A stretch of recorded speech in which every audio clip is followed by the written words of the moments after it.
So on today's episode of Don't Do This. Isn't that right, Granddad? That's it. Don't do this. This is one of those highly don't do this ones. We got some feedback about the Hot Wheels car launcher using the PVZ cannon, and they wanted to see us shoot another car with our Hot Wheels car launcher. All right. Oh God.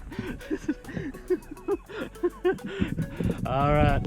In 3, 2, 1. 2, 1.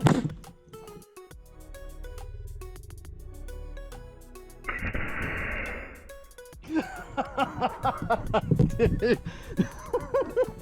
Oh, a car explosion.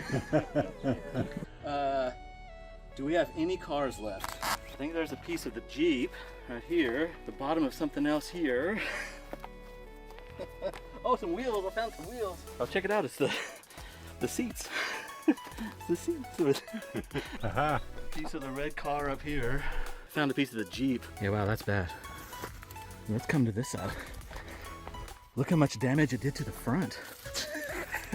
Look, Granddad, look what it did to this side. Look how much damage it did to that side right there. We knew that gun was powerful. We just didn't know it was quite that powerful. Yep, don't do that.